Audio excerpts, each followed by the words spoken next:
Hola Mariana.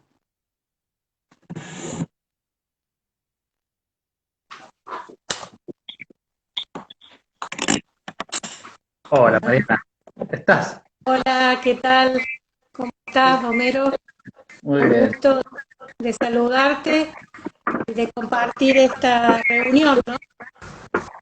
Vamos a charlar un poco.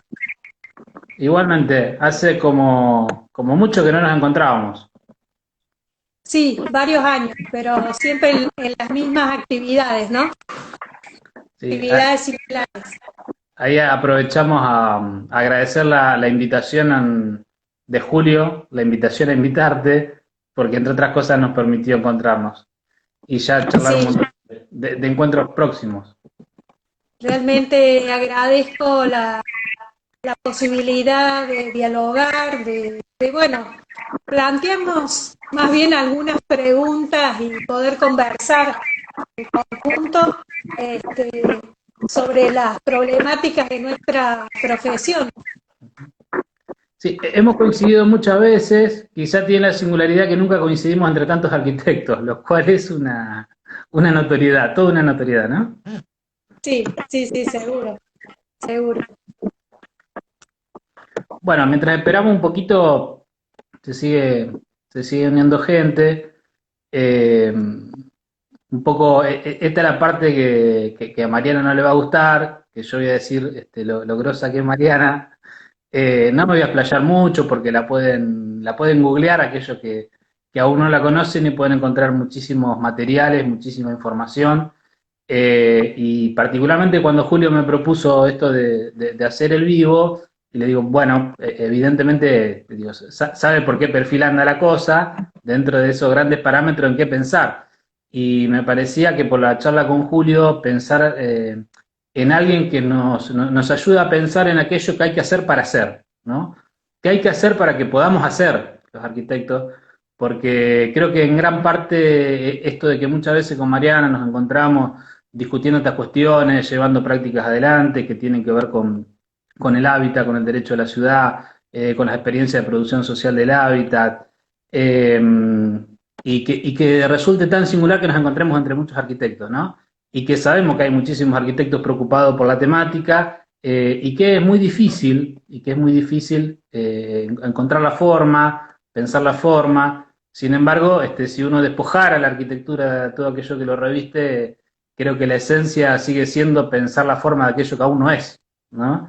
Entonces, una cosa que pensaba a la hora de qué decir sobre Mariana, me parece que tiene que ver con eso, porque muchas veces cuando se piensan los conflictos espaciales, cuando se piensan los espacios de exclusión, cuando se piensa los pedazos de ciudad que se construyen sin planificación, que se construyen sin herramientas, sin instrumentos para poder hacerlo, pareciera que no es un problema la arquitectura, ¿no? Ni para la práctica, ni cuando lo querés investigar, por ejemplo, ¿no? Entonces, ahí últimamente se me ocurre ese tópico de qué curioso que aquel saber que está sentado sobre pensar la forma de lo que aún no es, no pueda pensar los problemas, ¿no? Y los conflictos de nuestra sociedad. Y bueno, ahí me parece que hay una cosa grande para ahondar, para profundizar y que de algún modo nos interpela a todos los arquitectos y todos tenemos para aportar, independientemente del trayecto específico o no que tengamos hecho en la temática. Exactamente. Yo creo que los arquitectos tenemos una gran ventaja que es la posibilidad de materializar muchas de los procesos sociales de hábitat, ¿no? Somos los más visibles dentro de un conjunto de profesionales con los cuales deberíamos trabajar de forma transdisciplinaria e intersectorial.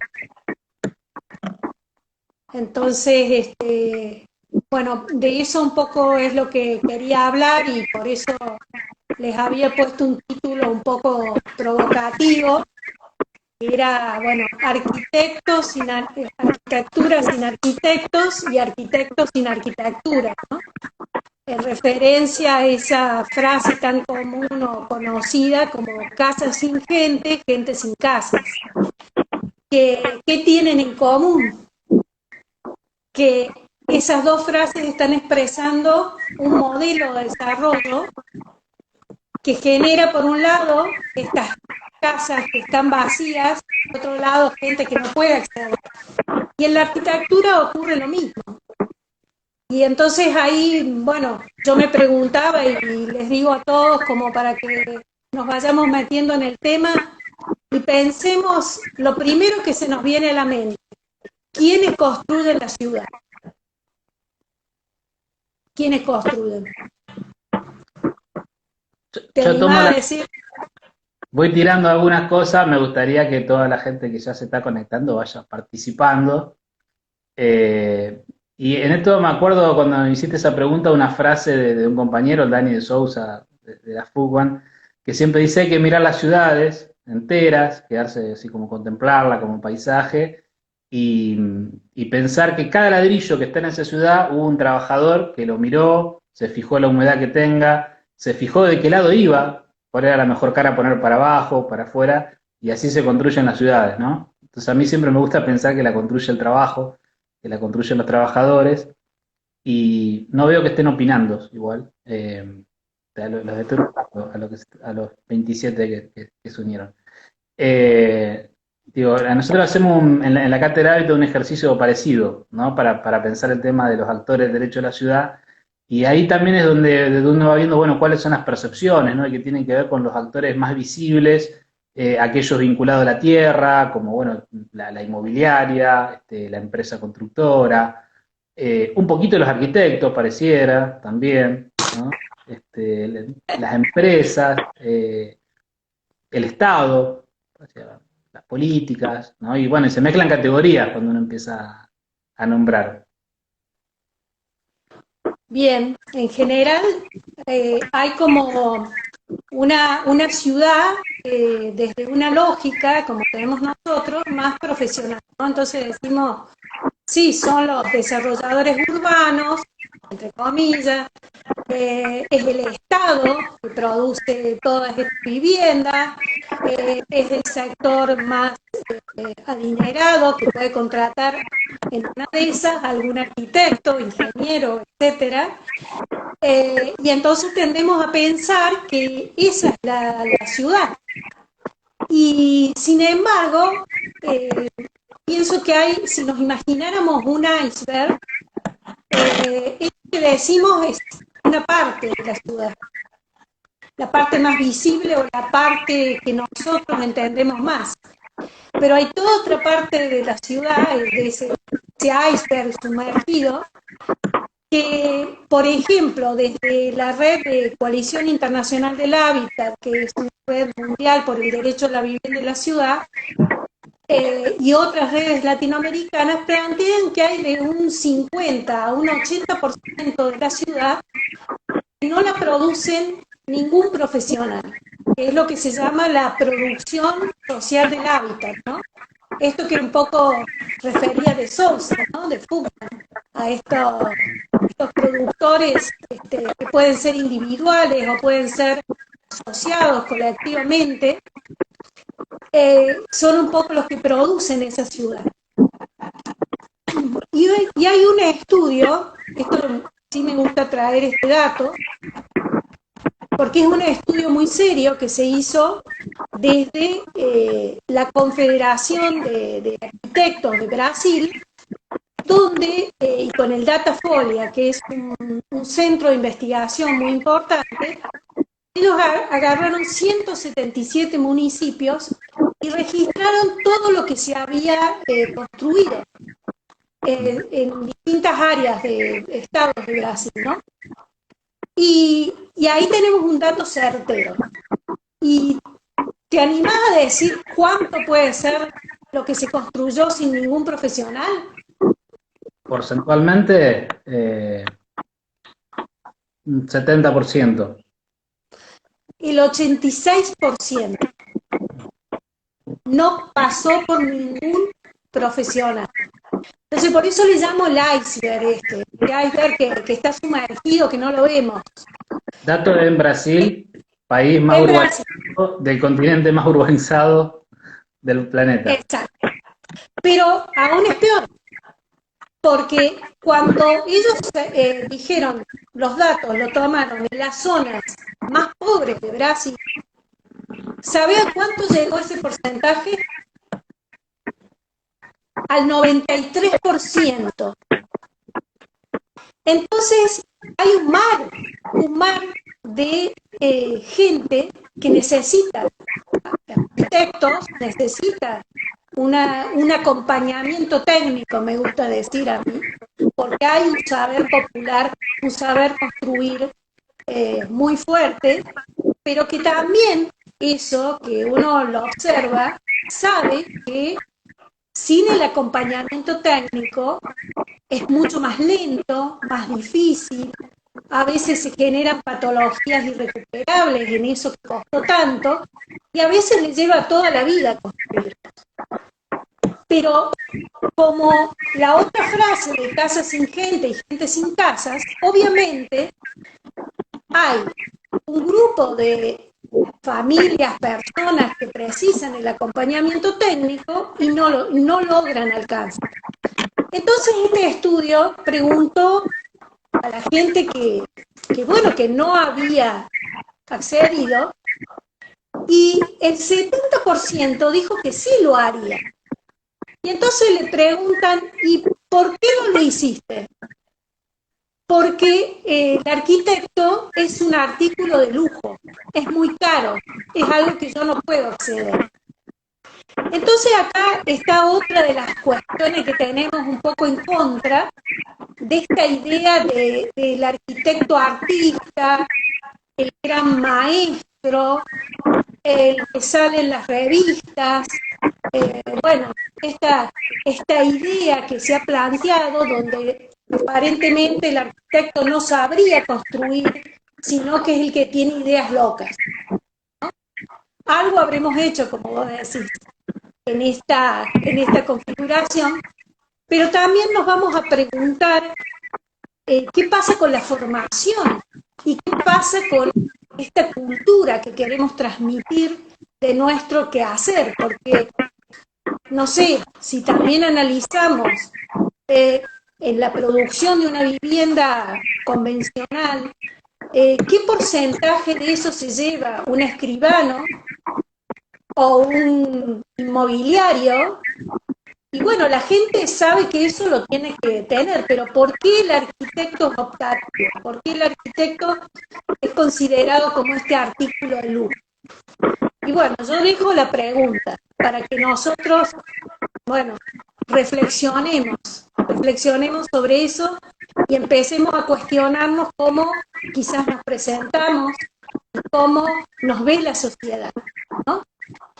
Entonces, como para que tengamos en cuenta, este 86% que nunca tuvo ningún tipo de asesoramiento técnico, y cuando llegamos a los sectores más pobres llega al 93%, ¿qué podemos hacer para llegar a toda esta parte del iceberg sumergida, ¿no? Y acá voy a pasarme al otro lado, ¿no? Arquitectos sin arquitectura, que yo decía. Y me voy a basar en algunos datos que pude obtener, porque tampoco tenemos estadísticas, o por lo menos yo no las conozco en profundidad. Espero que haya, pero no creo. Por ejemplo, en una reunión de FADEA, o sea, la Federación Argentina de Entidades de Arquitectos, el presidente dijo que en ese momento, en el 2013, habían 61.000 arquitectos recibidos, pero que solo el 43% estaba matriculado. Ahí tenemos el primer salto, el primer pasaje que tenemos en cuanto a lo que nosotros nos preparamos en la universidad. Salimos con toda la ilusión de trabajar y nos topamos con quizás un mercado bastante difícil de ejercer, ¿no? Pero peor aún, en esa misma reunión, el CEPAU, o sea, el Consejo Profesional de Arquitectos, dijo que en Capital Federal, de esos que estaban matriculados, el 50% adeudaba más de 2 años. ya lo consideraban como que alguien que obviamente no podía mantener su actividad profesional, digamos, no podía vivir solamente de el diseño o la dirección técnica. Entonces, bueno, ahí tenemos otro aspecto. Y en esa misma reunión le preguntaron, y eso le pregunto a todos, ¿qué nivel de satisfacción en el ejercicio profesional tienen? Si tienen dificultades o creen que es muy fácil y que todo el mundo puede ejercerlo fuertemente. Les dejo para que lo piensen, a ver si tienen la manito para arriba o para abajo, ¿no? O sea, esta cuestión de cómo nos sentimos. Bueno, en esta reunión, ¿te animás a tirar un porcentaje de qué es lo que contestaron? A ver, un 60 de insatisfacción. Un poquito más, el 70% manifestó que tenía insatisfacción y tenía dificultades, ¿no? Entonces, ahí también juega otro aspecto que en Argentina nosotros tenemos un índice muy alto de arquitectos por cada 1000 habitantes. Si contáramos todos los que se recibieron, estamos en 2,1. Si contáramos los que están matriculados, 1,6. Y es altísimo en relación a otros países de América Latina o de Europa. Entonces, bueno, ahí vamos viendo en estas dos cosas que estábamos planteando, toda la gente que necesita y que no llegamos, y por otro lado nosotros necesitamos trabajar y no sé qué pasa, pero tampoco llegamos, ¿no? Y ahí voy a plantear otro dato en relación a cómo nos forman. Para hacer artículos de lujo somos demasiados. Exacto, ese es el problema. ¿Qué pasa con ese iceberg, ¿no?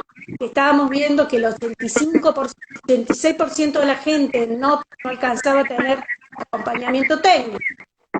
Gente que clase media y bajo, pero no alcanza a acceder al mercado formal, ¿no? Y fíjate otro dato. Cuando se analiza nosotros cómo nos forman en la facultad, somos los mejores. Somos artistas, maestros o maestras, esas menos, no nos caratulan mucho de maestras. Pero somos algo increíble, ¿no? Y tenemos la posta de la cuestión estética, los materiales, lo que vos necesitás, todo. Somos muy, sabemos todo. Que necesito el arquitecto para que me dibuje los planos. Claro, ese dibujito, dame el dibujito, ¿no? Y tanto por este dibujito, ¿cuánto lo habremos oído, no? Y fíjate ahí, en esta cosa que nosotros vemos que vamos a salir en las revistas y que toda esta cuestión, da un dato el director de FADEA y dice que el 80% de los profesionales que están registrados y que hacen obra, hacen viviendas hasta 150 metros cuadrados. Es decir, viviendas normales, medianas, digamos. No estamos llegando al sector, ese 7% cuando llegaba a los sectores ricos, ¿no? Estamos hablando de la cosa mínima. El 80%. Y te pregunto, ¿en qué te forman en la facultad? ¿Qué es lo que principalmente? ¿Ves todo el tiempo vivienda? Bueno, no es mi caso. Creo que a lo largo de la carrera hice 2 trabajos prácticos de vivienda y uno en primer año. Y creo, desconozco, yo soy docente de la facultad, pero estoy en un área que es morfología, que en general se la ha tomado mucho a la hora de definir los niveles de complejidad como concepto, y por lo menos en el momento que me tocó transitarla no era un problema a desarrollar. Bueno, en Córdoba también es así, o sea, en general, el tema vivienda lo ves en algún momento, tenés alguna cátedra, tenés una cuestión, pero el tema vivienda, y estamos hablando vivienda, no estamos todavía hablando hábitat, es un tema que debería ser quizás central en nuestra formación, porque estamos viendo que el 80% de los profesionales hacen hacen viviendas residenciales, y cuando veo la encuesta de Brasil también es lo mismo, y hacen diseño y dirección de obra, son las dos cosas en las cuales intervienen. Pero ¿qué pasa con toda otra serie de cuestiones que tienen que ver, bueno, con el urbanismo, con el hábitat, con aspectos paisajísticos, con intervención en asentamientos precarios, con la vivienda colectiva, bueno, hay una infinidad de temáticas, viviendas en situaciones de emergencia, viviendas, bueno, es infinito, digamos, la cantidad de temáticas que el tema vivienda, que no es solo la vivienda tipo, existen en nuestra profesión, y que me parece, y lo vamos a comprobar cuando empiece a dar algunos datos, que efectivamente es un tema considerado menor en esta concepción del arquitecto 3, ¿no? Ahí vamos un poco acercándonos a tratar de descifrar, a tratar de interpretar el por qué estamos alejados de todo esto. Y entonces quizás este arquitecto estrella, este arquitecto que lo subieron a la estratosfera, cuando tiene que hacer una vivienda de 150 metros, no sabe responder a esto, porque no nos prepararon para el puerto, shopping, no sé, cosas inmensas, que bueno, algunos profesionales probablemente lo puedan hacer, pero la gran mayoría no, y quizás lo que deberíamos tener una formación muy fuerte en eso. Entonces, bueno, ahí empezamos a investigar, ¿no? Porque digo, ¿qué pasa en las facultades de arquitectura? Y bueno, hicimos desde un grupo de la Coalición Internacional del Hábitat, de fortalecimiento de capacidades, hicimos una investigación, empezamos a contactarnos con cátedras, ya focalizándonos en vivienda, pero vivienda desde una concepción más compleja del hábitat, gestión social del hábitat, o sea, tratándonos de dirigir a este sector social, que está sumergido, que no lo vemos, y nos topamos que de 16 carreras de arquitectura, ingeniería y tecnología de universidades públicas, solo hay 2 cátedras que están en el grado. 2 cátedras. Todas las otras facultades pasan por alto de esto. Es decir, podés tener vivienda como una cosa genérica, pero estamos refiriendo a ver vivienda para intervenir quizás interdisciplinariamente con trabajadores sociales, con sociólogos, economistas, ambientalistas, en problemáticas complejas del hábitat, ¿no? Supongamos tenemos que intervenir en un asentamiento precario o queremos promover políticas accionarias de hábitat, acompañar estos procesos, y no tenemos prácticamente cátedras de esa situación. Tenemos 2, una que ustedes quizás lo conozcan, es de Víctor Pelli, que toda su vida, o sea, el hermano de César Pelli, dice que el otro es el hermano rico y él es el hermano pobre, o high tech y low tech. Este Pelli se dedicó a esta temática también excelentemente. Claro, no sale en las revistas, no es tan conocido, pero él toda su vida trabajó en esta temática, por muchísimos años estuvo como materia electiva, hasta que recién, en el 2008, o sea, reciente, logra que lo incorporen al grado, es decir, que en algún momento de tu carrera, no por elección, que haces alguna materia como complemento, sino dentro del eje, recién se incorpora la cátedra de gestión y desarrollo de la vivienda popular, así se llama, que logró en el 2008. Y otra en el 2014, que se llama Vivienda Social, de la Facultad de Ingeniería de la Universidad Nacional de Cuyo, que de todas maneras es semestral, o sea, está dentro del grado, no es parte de lo electivo, sino que está, pero es 6 meses, ¿no? O sea, le quitamos el precio. O sea, tenemos, pero ahí está, ¿no? Entonces, bueno, acá tenemos el primer dato que también nos tiene que hacer como una alarma a nosotros, porque, a ver, no nos están formando como desarrolladores urbanos tampoco, porque que yo sepa no hay tampoco cátedras en que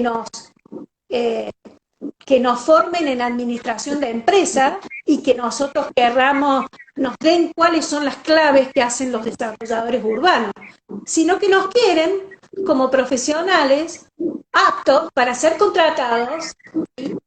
Como hay una organización en Argentina que se llama Arquitectos Explotados Argentinos, el cual vos podés dibujar hasta hacerle todo, pero obviamente no tenés la libertad de desarrollar eso que vos querés.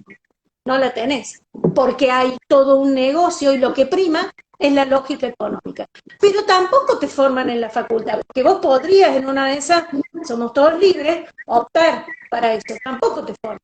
Te forman como la estrella, y la estrella que se frustra, porque esa estrella tampoco lo forman con una formación técnica, constructiva, o de distintas tecnologías, de tecnologías prefabricadas, o tecnologías de punta, o tecnologías de permacultura, o racionalización tecnológica. ¿Cuáles son los procesos productivos? Tampoco hay un gran desarrollo. Es como también partes complementarias o partes, digamos, que no van con el eje central de la carrera, ¿no? Entonces, bueno, ahí tenemos una de las primeras cuestiones que pudimos ver en esto. ¿Y dónde están algunas de estas cátedras? Tuvimos que ir investigando casi, porque se ponen nombres que no las delaten tanto, porque está mal visto hablar del hábitat popular o de la gestión social del hábitat o de pretender la cuestión del derecho a la vivienda y la ciudad.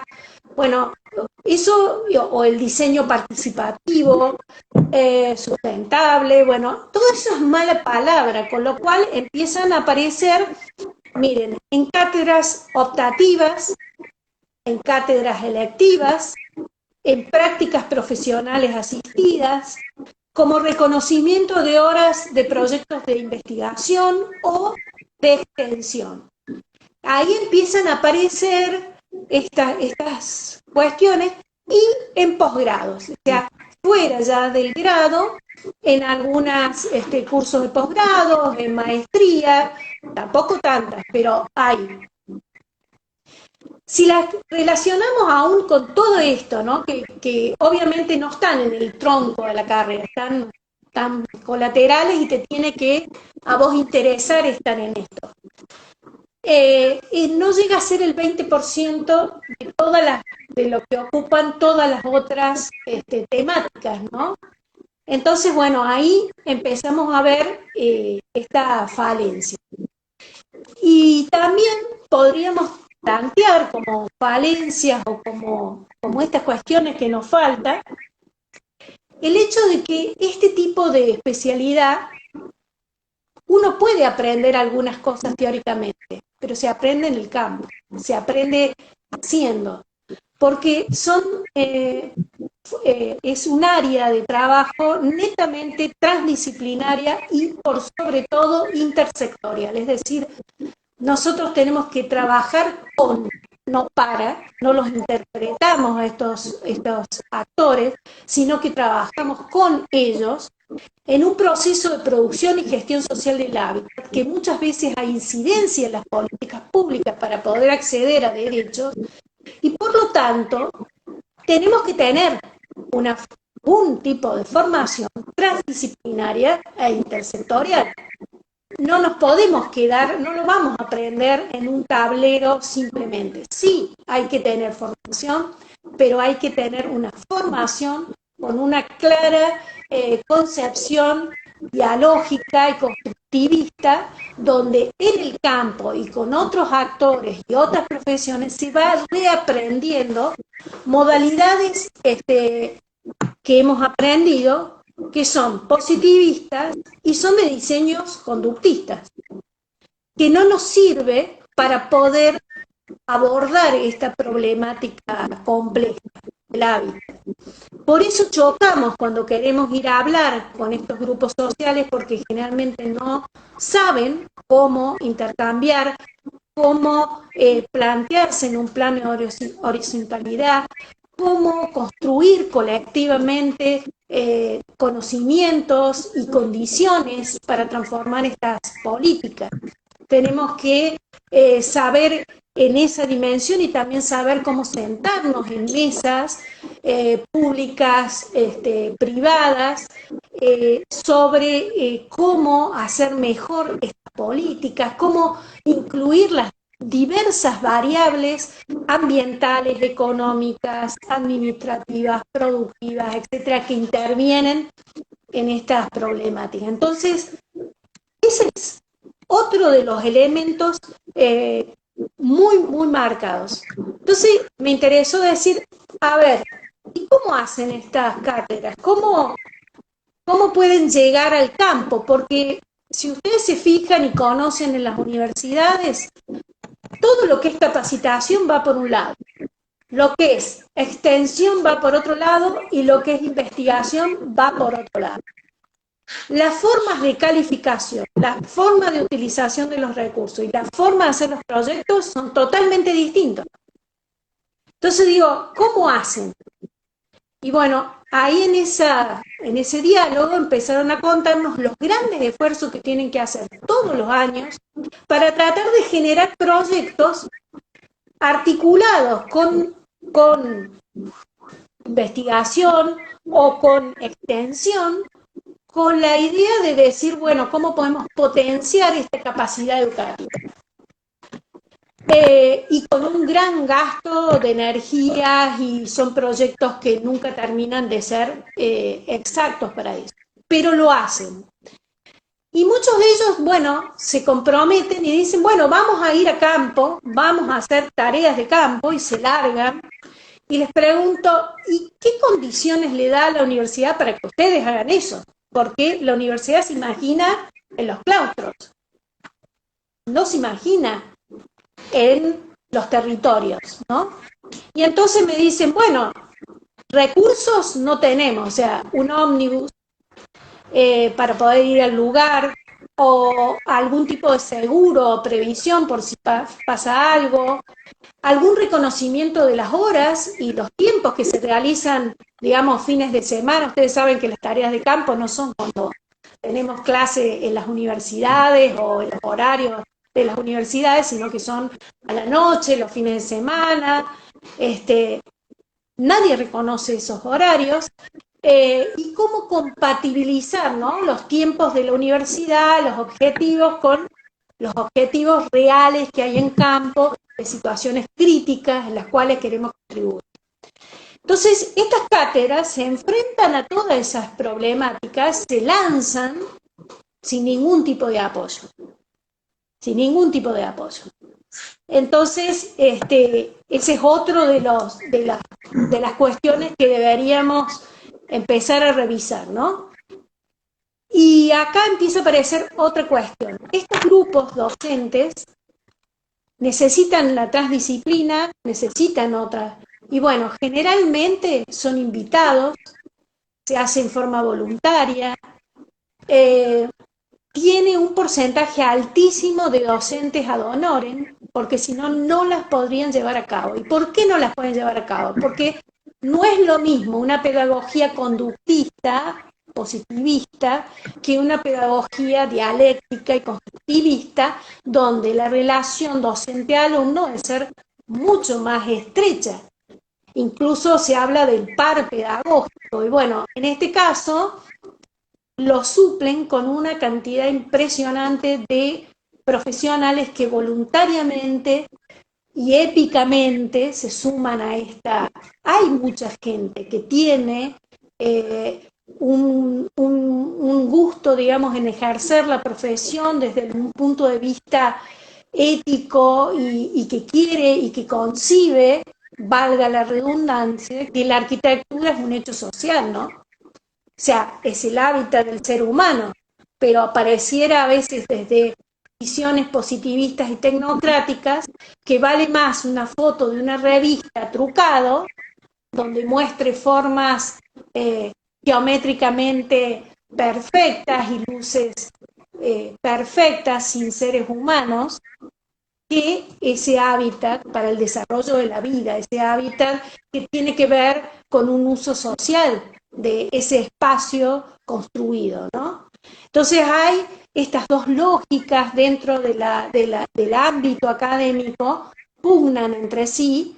Obviamente que la del hábitat social es absolutamente minoritaria, es como relegado, como no reconocido, salvo que empecemos a hablar del ambiente o de algún aspecto ahora en géneros o de algún aspecto que pueda ponerse de moda, pero la pobreza parece que no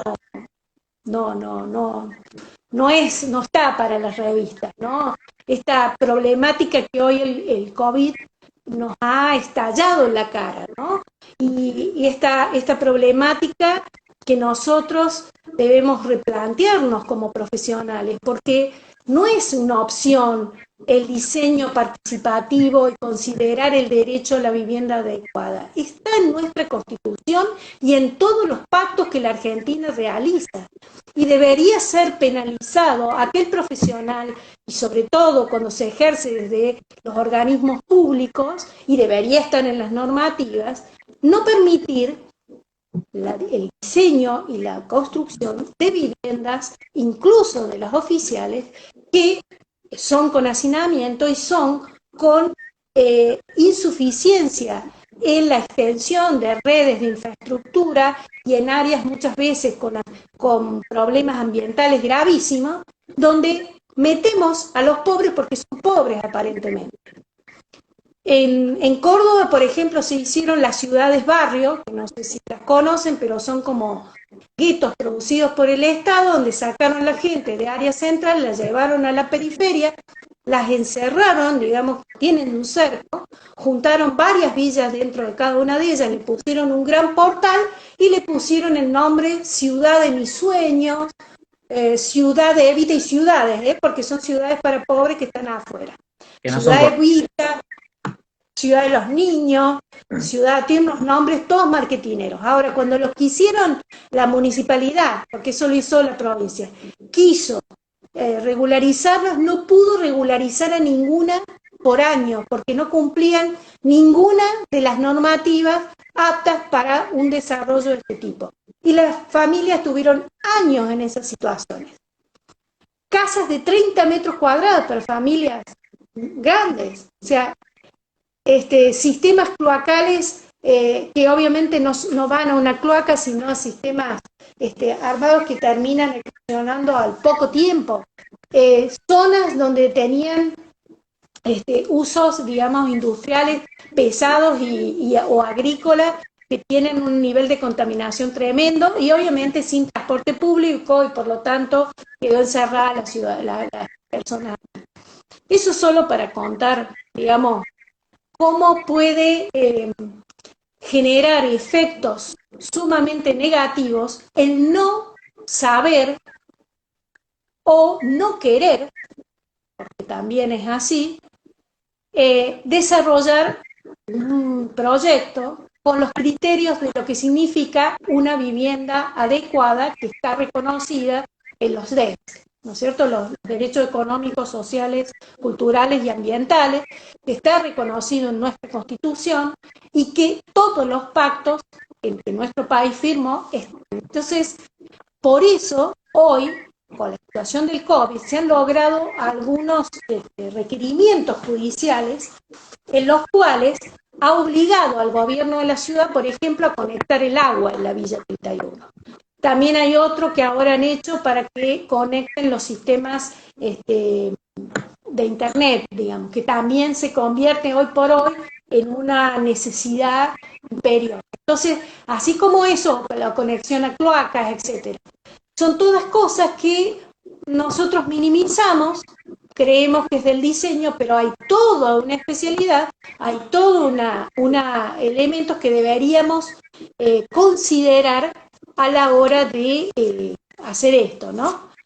Entonces, bueno, entonces hemos visto todo lo que se necesita a los arquitectos, la dificultad de los arquitectos para poder ejercer nuestra profesión. Y hemos visto algunas de las causas por qué la formación que nosotros tenemos no nos preparan para ese 86% o el 92% si consideramos hasta los pobres, ¿no? No, estamos desconectados porque hay pautas de tipo del mercado en las cuales nosotros no podemos acceder.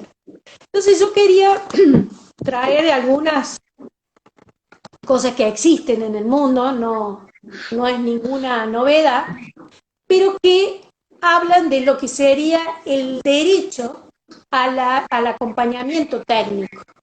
Es decir, todos aquellos que no pueden entrar al mercado, ¿no?, a pagar a un profesional independiente, etcétera, etcétera, pero hay una necesidad y hay un derecho.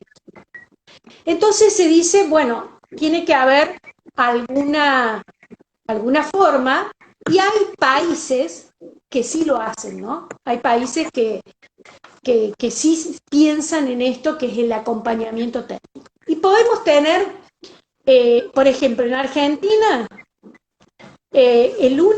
uno de los programas que permite, que paga el acompañamiento técnico interdisciplinario, es la Ley 341, la Ciudad de Buenos Aires, ¿no es cierto?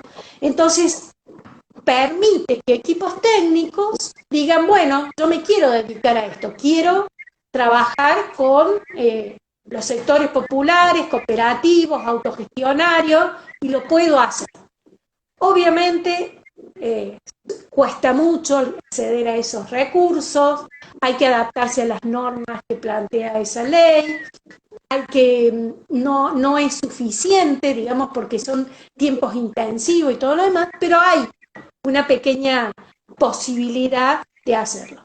Para quien por ahí no está el tema, la Ley 341 es una ley que ha sido impulsada por organizaciones sociales en la Ciudad de Buenos Aires y que permite la transferencia de recursos para la administración, ejecución de vivienda a través de organizaciones sociales, ¿no?, que es un programa, de efecto de esa ley, el programa autogestionario de hábitat de la ciudad, y es el único de esas características en la Argentina. Sí, es el único. Porque todo lo demás se considera solo el arquitecto para que administre la obra o para ser responsable de una obra por autoconstrucción, y el que ha trabajado en autoconstrucción sabe que es mucho más compleja dirigir una obra de ese tipo que dirigir otro tipo de obra, porque tenés que capacitar en los oficios, saber cómo distribuir los rubros para mujeres, para varones, cómo organizar los tiempos sociales con los tiempos de obra, cómo organizar las compras, cómo organizar el control, es totalmente distinto. No hay, no está este criterio único, incluso son obras que tienen distintas formas de autoproducir la vivienda, que puede ser alguna contratada, otras autogestionarias, otras son jornadas solidarias, etcétera, y todo convive en esa obra. Son muy complicadas. Obviamente no se reconoce ese tipo de trabajo extra que tiene el profesional, y tampoco se reconoce, a diferencia de las empresas constructoras, en nuestro país, como sabemos, tenemos mucha inflación. Entonces, todo lo que es la readecuación de los costos de obra es muy difícil discutirlo, se quedan con eso, entonces el profesional también tiene que ir acompañando a la organización social a discutir la adecuación de los costos de obra, la lucha por todo eso. Bueno, todos esos tiempos obviamente nunca son considerados en estas cuestiones. Pero, bueno, existen, a ver, otras. Cuba obviamente tiene los consejos populares, tiene el Grupo de Gestión de Desarrollo Integral de la Comunidad, que es como una ONG financiada por el Estado para promover microplanificación integral desde los barrios. También está, que habrán oído los arquitectos de la comunidad, el método Livingston, bueno, que logró a través de una ONG Habitat Cuba implementarlo masivamente, pagado por el Estado, y después sí, se puso institucionalmente como parte de la política por el Instituto de la Vivienda. Otro que tenemos como ejemplo cerca es Uruguay, que bueno, ellos tienen la suerte de tener la Ley Nacional de Vivienda y tienen unos IAT que se llaman Institutos de Asistencia Técnica. Entonces, cuando una cooperativa accede a un crédito de esos, tiene derecho a elegir un IAT de estos, que es un instituto de asistencia técnica, donde está combinado arquitecto, trabajador social, economista, abogado. No funcionan tan bien, pero la ley les permite eso, y si tiene una organización fuerte como es FUCBA, obviamente que le pone pautas a estos equipos profesionales y logra esta articulación virtuosa, digamos.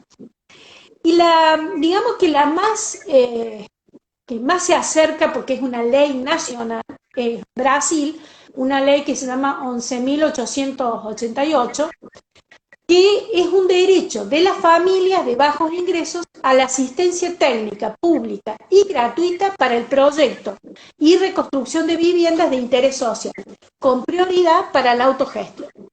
Eso surgió en el año 2008.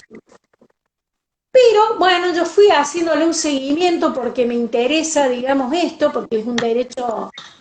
Generalmente en estas problemáticas de hábitat hay incumplimiento de derechos, hay cuestiones graves a discutir y tiene que ser independiente este tipo de acompañamiento técnico. Yo no puedo estar condicionado ni porque pertenezco a un ámbito académico, ni porque pertenezco a un ámbito público.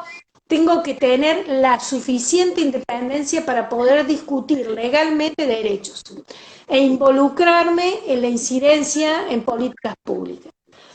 Entonces empecé a investigar y como cumplieron 10 años de haberlo realizado, empecé a ver trabajos de investigación y ahí, bueno, ¿qué empezamos a ver? Descubrimos, obviamente, ¿qué pasaba? No hay suficientemente profesionales formados para el trabajo transdisciplinario e intersectorial, no manejan metodologías de diseño participativo que valga la aclaración, no son talleres. Que la gente cree, no, yo hago diseño participativo, es un taller. No, es un proceso, te integras un proceso de producción y gestión social del hábitat complejo, y en eso el diseño participativo va aportando determinados elementos y son un conjunto de talleres y un conjunto de metodologías, métodos, técnicas y dinámicas que en conjunto con un trabajador social, un sociólogo, etcétera, tienen el contenido necesario para poder desarrollar estos procesos de diseño participativo. Entonces se encontraban con esa problemática, con la problemática de que no tenían estos profesionales y que obviamente tampoco, a veces son geniales las leyes, pero si no tenés grupos sociales convencidos, informados y haciendo cumplir estas leyes, no se cumplen. Entonces, bueno, quería comentarles que hay algunos instrumentos que en Argentina se está empezando a plantear esto. Hay un grupo articulado que está pensando una ley de acompañamiento técnico, que también se está pensando una ley nacional de autogestión del hábitat, que esta ley 341 en la ciudad la pueda pueda ser a nivel nacional y podamos tener una apertura también en ese aspecto, y esta ley de acompañamiento técnico. Vamos a ver si estos dos elementos nos dan, además de tratar de fortalecer la forma de capacitarnos en la universidad o en posgrado, si no podemos cambiarlo, para poder acceder nada menos que a ese 86% al cual no llegamos, o a ese 92% si queremos llegar también a los sectores más pobres. Así que bueno, este era un poco mis aportes para la reflexión colectiva, que bueno, nos deja pensando, no son respuestas, sino preguntas, ¿no?, abiertas. Bien, nos quedan creo que unos 5 minutitos para que podamos cerrar nosotros la idea y no nos la cierre la aplicación. Yo pensaba dos o tres cosas, digo, cómo la cuestión por un lado, el artículo de lujo, y por otro lado, a la hora de pensar política, son muy pocos los arquitectos, ¿no?, que están al frente de las políticas de hábitat. Es muy extraño encontrar un arquitecto al frente de la política de hábitat. No porque el arquitecto sea quien tiene la total potestad de opinar acerca del hábitat, pero algo me parece que sí. Este vaciamiento de la cuestión de la vivienda, la formación, también a la hora de pensar la vivienda, es mucho más común encontrar economistas, por ejemplo, ¿no?, o abogados, porque bueno, también las políticas, cuando no pueden abordar, incluso a través de los tipos tradicionales de producción, bueno, hacemos regularización nominal, le ponemos el título de hábitat. Se han desarrollado también, a la par de cómo muchos procesos organizados instalan otras nociones, como es la del hábitat, producción social del hábitat, se han desarrollado muchos instrumentos para cambiar el nombre de las políticas y no cambiar demasiado los métodos de la política, ¿no?, por parte del Estado. Y me parece interesante que estas puntas que tirabas también de las herramientas posibles que existen, como puede ser la 341, que se quiere llevar adelante un proceso similar nacional, incluso la experiencia uruguaya, que tiene más de casi 50 años, han sido fruto de experiencias que se han montado. Es decir, que hay alternativas. A mí me parece re interesante que esto aparezca en un colegio de arquitectos, porque la forma de construir la política es hacer la práctica y pelear el reflejo. Yo tengo como una frase medio de cabecera que es, a lo alternativo el fracaso se le cobra muy caro, a lo tradicional no. El método tradicional de la empresa privada va a fracasar, va a fracasar, va a fracasar, y va a seguir siendo dominante hasta tanto no haya un método alternativo que lo desplace, ¿sí? Pero no va a ser su propio fracaso que lo va a caer, evidentemente, porque ya fracasó, como ha fracasado la lógica de la reproducción exclusivamente económica en términos tradicionales, bueno, y seguirá fracasando. Ahora, la experiencia alternativa tiene que ser muy cuidadosa, y no fracasar, porque entonces sí se cortan las posibilidades. Y en ese tipo de cosas me parece que es fundamental el saber técnico, el saber sistemático, las capacidades propias, y sobre todo una cuestión que tiene que ver con esto de la frustración, ¿no? Porque pensaba, una encuesta hecha sobre arquitectos, es decir, personas que están trabajando de la profesión que eligieron y que significa precisamente transformar el mundo, ¿no? Con el horizonte que sea, creo, ¿no?, que la arquitectura tiene siempre algo de utopía, es hacer aparecer eso que no está, ¿no? La discusión está qué es lo que cada uno concibe como posible, pero siempre proyectar arquitectura es pensar hacer emerger algo que no está, ¿no? Incluso si uno mira una obra de la historia, en un momento fue proyecto, ¿no? Se pensó que ahí debiera haber tal cosa. Habrá que estudiar qué pasó en el medio, etcétera, cómo fueron las formas de producción. Pero me parece que es re interesante, volver sobre el último que planteaste también de dónde emerge toda esta situación, y que hay algo entre medio, y que ese algo entre medio es cómo hacemos, dónde nos nucleamos, y qué tipo de cosas pensamos para construir prácticas que se materialicen en la realidad y que empiecen a disputar el sentido de la práctica, pero también de las políticas, también de dónde van los recursos y también de los modelos de ciudad, ¿no? Sí, digamos que hemos hecho algunas preguntas con algunas puntas para que nos quedemos pensando, para que reflexionemos, y bueno, ojalá que en Argentina puedan desarrollar estas leyes y las nuevas propuestas del Ministerio de Planificación, que la Argentina construye pueda dar frutos, pueda generar estas interconexiones. El Estado debe responder a esto, debe. Así que, bueno, muchas gracias, digamos, por la invitación, por escuchar, por dialogar, y espero que sigamos pensando o repensando nuestra profesión y cómo llegar a todos en este mundo, ¿no? Así que eso. Gracias, Mariana, por aceptar la invitación. Gracias al colegio por invitarme a invitarla.